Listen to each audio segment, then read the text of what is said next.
Hello guys, ചെമ്പനീർ പൂവിൻ്റെ ഇന്നത്തെ episode റിവ്യൂയിലേക്ക് സ്വാഗതം. ഈ റിവ്യൂ ഇഷ്ടപ്പെടുകയാണെങ്കിൽ ഒന്ന് ലൈക്ക് ചെയ്ത് സബ്സ്ക്രൈബ് ചെയ്ത് സപ്പോർട്ട് ചെയ്യണേ. സുധിയുടെ കൂട്ടുകാരൻ സുധിയെ കൊണ്ടുവന്ന് ഒരു സ്വാമിയുടെ മുമ്പിൽ എത്തിച്ചിട്ടുണ്ട്. അപ്പോൾ ആ സ്വാമിയോട് സുധി ചോദിക്കുകയാണ്, സ്വാമിയുടെ ഡിഗ്രീസ് ആൻഡ് ക്വാളിഫിക്കേഷൻ ഒന്ന് പറയാമോ എന്ന്. സ്വാമി ഒന്നും മിണ്ടുന്നേ ഇല്ല. അന്നേരത്തേനെ കൂട്ടുകാരൻ പറയാം, നീ എന്താ സ്വാമിയോട് ഇങ്ങനെയൊക്കെ പറയാം, ദോഷം കിട്ടുമെന്നൊക്കെ പറയും. അതല്ല, എന്നാലും സ്വാമി ഒരുപാട് പേർക്ക് ഇങ്ങനെ ഉപദേശങ്ങളൊക്കെ കൊടുത്തവർ നന്നായിട്ടുണ്ടായിരിക്കുമല്ലോ, അങ്ങനെയുള്ള കുറേ പേരുടെ ലിസ്റ്റ് ഒന്ന് തരാമോ, എനിക്കൊന്ന് ആ ഡേറ്റ ഒന്ന് നോക്കാനാന്നൊക്കെ പറയും. അന്നേരത്തേന് ആ കൂട്ടുകാരൻ സ്വാമിയോട് ക്ഷമയൊക്കെ ചോദിക്കുന്നുണ്ട്. അന്നേരം സ്വാമി പറയും, ഇവന് ജോലി ഇല്ലല്ലേ, ഇവന് സാമ്പത്തികവും ഇല്ല, ഇവന് വെളിയിലൊരു ജോലി കിട്ടിയിട്ടുണ്ട്, അതിന് പോകാൻ സാമ്പത്തികം ഇല്ലല്ലോ എന്നൊക്കെ ഇങ്ങനെ കാര്യങ്ങളൊക്കെ സുധിയെക്കുറിച്ച് പറയുന്നുണ്ട്. അപ്പോൾ അതിന് സുധി പറയും, ഇതിനൊക്കെ ഞാൻ അങ്ങോട്ട് പറയാതെ എങ്ങനെ സ്വാമി അറിഞ്ഞെന്ന്. ഇതെല്ലാം എനിക്കറിയാം, പക്ഷേ നിനക്ക് ജോലി കിട്ടാത്തതിന് മെയിൻ കാരണം നിൻ്റെ വായാണ്. നീ വായടച്ച് വെച്ചുകൊണ്ടിരുന്നാൽ മാത്രമേ ഞാൻ ബാക്കിയുള്ള കാര്യങ്ങളൊക്കെ പറയത്തുള്ളൂ എന്ന് പറയും. അന്നേരത്തേന് സുധി വായടച്ച് പിടിച്ചുകൊണ്ട് നിൽക്കുകയാണ്. എന്നിട്ട് പറയും, ഇവന് എന്ത് വേണം പരിഹാര മാർഗ്ഗമെന്ന് ഞാനൊന്ന് നോക്കട്ടെ എന്ന് പറഞ്ഞ് നോക്കിയിട്ട് പറയും, നീ പോയി തെണ്ടാൻ പറയും. പിച്ച എടുക്കാനോ ഒന്ന്, അതെ പിച്ച എടുക്കണം, നീ പോയി പിച്ച എടുക്കണം, ഒരു നേരത്തെ ആഹാരം പോലും കഴിക്കാതെ നീ ഇന്നത്തെ ദിവസം മുഴുവൻ ഇരുന്ന് പിച്ച എടുക്കണം. എന്നിട്ട് ആ അമ്പലത്തിൻ്റെ കാണിക്കേ തന്നെ നീ ഇന്ന് കിട്ടിയ പൈസ മുഴുവൻ ഇടുകയും വേണമെന്ന് പറയും. അന്നേരം പറയുന്നുണ്ട്, ഞാനോ പിച്ച എടുക്കാനോ എന്നൊക്കെ ചോദിക്കും. അത് നിനക്ക് കാശ് വരുന്ന ജോലി വേണമെന്നുണ്ടെങ്കിൽ നീ ഈ പിച്ച എടുത്തേ പറ്റത്തുള്ളെന്ന് പറഞ്ഞ് സ്വാമി പറയുന്നുണ്ട്. അന്നേരത്തേന് കൂട്ടുകാരൻ പറയും, ദക്ഷിണ കൊടുക്കാൻ പറയുമ്പോൾ സുധിയുടെ പോക്കറ്റിൽ കിടക്കുന്ന 100 രൂപ എടുത്താണ് കൊടുക്കുന്നത്. എന്നിട്ട് സുധിയുടെ പോക്കറ്റിൽ നിന്ന് പൈസ എടുത്തെന്ന് പറഞ്ഞ് സുധി കിടന്ന് ബേളമൊക്കെ ഉണ്ടാക്കുന്നുണ്ട് കേട്ടോ. പിന്നെ കൂട്ടുകാരനോട് സ്വാമി ഇങ്ങനെയുള്ള കാര്യങ്ങളൊക്കെ പറഞ്ഞു കൊടുക്കും. ഒരു നേരത്തെ ആഹാരം കഴിക്കരുത്, പച്ചവെള്ളം പോലും കുടിച്ചേക്കരുത് ഇവനെന്നൊക്കെ പറഞ്ഞിട്ട് പിച്ചക്കാരുടെ വേഷത്തിൽ തന്നെ വേണം പിച്ച എടുക്കാനെന്നൊക്കെ പറഞ്ഞാണ് വിടുന്നത്.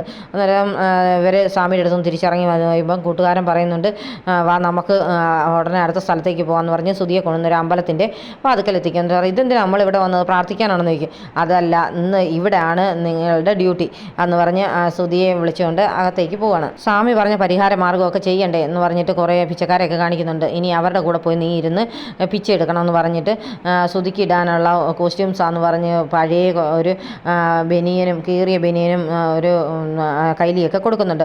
അന്നേരം സുധി കിടന്ന് നാർന്നെന്നൊക്കെ പറയും. പിന്നെ ഒരു ദിവസത്തേക്ക് ആ പിച്ചക്കാരൻ്റെ അടുത്ത് ഞാൻ വാടകയ്ക്ക് എടുത്തതാണ്, വൈകുന്നേരം തിരിച്ചു കൊടുക്കണ്ടെന്ന് പറയും. എന്നിട്ട് പിന്നെ മേക്കപ്പൊക്കെ ചെയ്യുന്നുണ്ട്, മുഖത്തൊക്കെ കരിയൊക്കെ വാരി തേച്ച് സുധിയെ ഒരു പിച്ചക്കാരൻ്റെ ലെവലാക്കി എടുക്കുന്നുണ്ട് കൂട്ടുകാരൻ. എന്നിട്ട് കയ്യിലൊരു പാത്രം കൂടെ കൊടുത്തിട്ട് പറയും, ഇതാണ് ആയുധം, ഇത് വെച്ചുകൊണ്ട് വേണം നമ്മൾ പിച്ച തണ്ടാൻ എന്നൊക്കെ പറയും.